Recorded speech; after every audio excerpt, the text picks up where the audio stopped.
Em 2014, a China deu início a uma estratégia ambiciosa envolvendo múltiplos países. A China começou a erguer verdadeiras ilhas com propósitos militares no Mar da China Meridional, desafiando fronteiras soberanas de nações vizinhas. Essas ilhas fictícias abrigavam portos, bases aéreas e sistemas antiaéreos em estado de prontidão para uma eventual guerra. Em um espaço de apenas 2 anos, a China não apenas construiu uma ou duas, mas sim 7 dessas ilhas em território estrangeiro e sem autorização dos países vizinhos. Esse é um dos fatores considerados por especialistas das Forças Armadas dos Estados Unidos como um dos maiores gatilhos para uma possível terceira guerra mundial.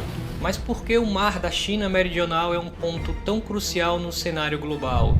E por que a China está disposta a arriscar uma disputa global em busca pelo controle dessas áreas marítimas? É o que nós vamos descobrir agora. A região do Mar da China Meridional é altamente disputada e apresenta conflitos territoriais em relação às suas linhas divisórias. As ilhas localizadas nesse mar possuem delimitações que a China contesta, ou seja, não concorda muito bem. Embarcações chinesas expandiram suas presenças nas fronteiras dessas nações ribeirinhas, incluindo Vietnã, Filipinas e Indonésia. A mídia japonesa também notificou que, por algumas vezes, navios da Guarda Costeira Chinesa adentraram águas territoriais do Japão sem a sua autorização.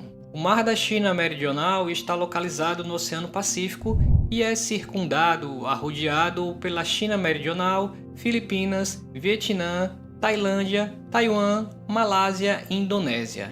Estima-se que essa região contenha cerca de 28 bilhões de reservas de petróleo, 266 trilhões de pés cúbicos de gás natural e abriga 1/3 de toda a biodiversidade marinha do mundo, conferindo-lhe importância vital para o ecossistema global.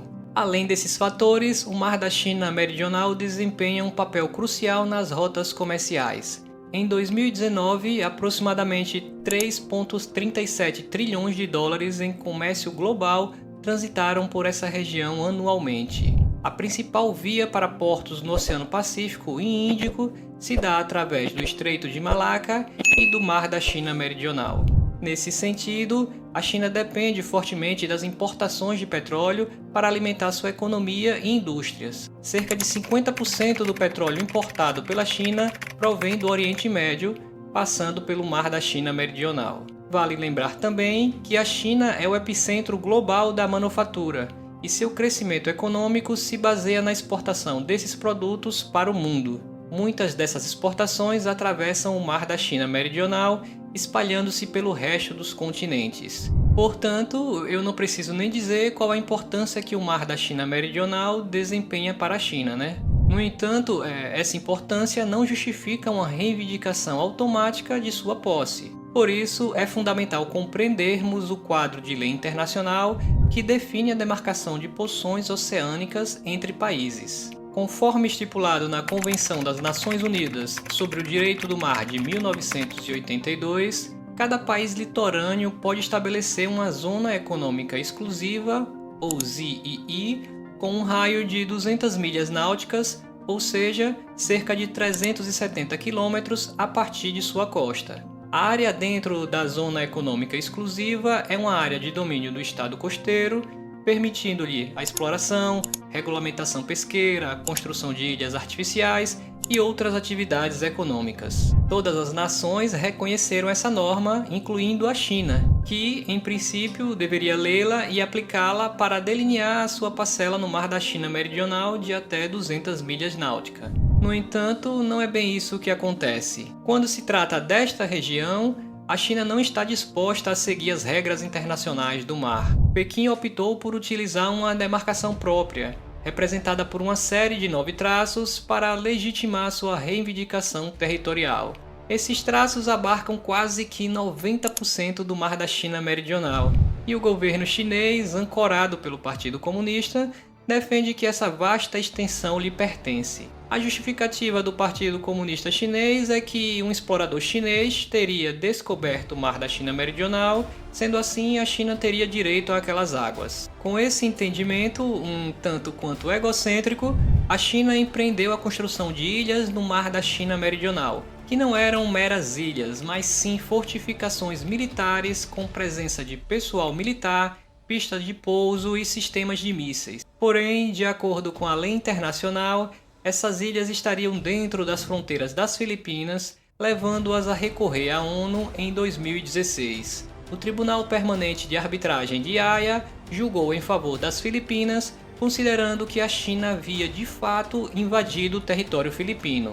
A reação do Partido Comunista Chinês foi ignorar a decisão e não cumprir com suas determinações até o presente momento. Para piorar a situação, a China declarou que o espaço aéreo, acima dessas áreas, estava sujeito a uma zona de identificação de defesa aérea, exigindo assim que aeronaves obtivessem permissão chinesa para sobrevoá-lo. Na verdade, a China está buscando asfixiar o acesso às ilhas por meio de sua presença militar. Esse cerco, seguindo por reivindicação, tem o potencial de conceder à China controle sobre as ilhas.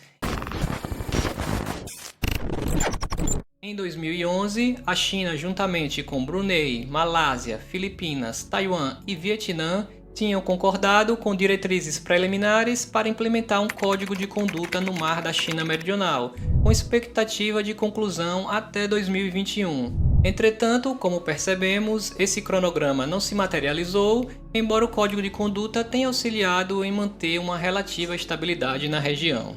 Uma norma crucial desse código proibia explicitamente a construção em recifes desabitados. No entanto, relatórios recentes, como o da Bloomberg de dezembro do ano passado, sugerem que a China decidiu ignorar esse código de condutas. Frotas de embarcações de pesca foram vistas realizando atividades de construção em 4 regiões proibidas, conforme esse relato. Imagens exibem grandes escavações, montanhas de detritos e trilhas de escavadoras em um local que antes só era visível na maré baixa. Para variar, os Estados Unidos, como ator-chave no cenário internacional, resolveu entrar nessa encrenca. Os americanos, conhecidos por possuírem a marinha mais forte do mundo, aumentaram sua presença na região com o objetivo, segundo eles, de manter a paz no mar para que o comércio mundial possa continuar sem interrupções. As ações chinesas trazem consigo implicações que não são positivas para a paz global.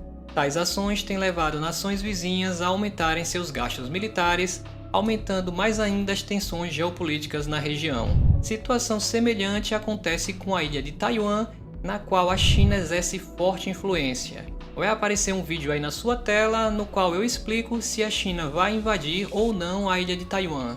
E se você ficou até aqui, provavelmente deve ter gostado do conteúdo.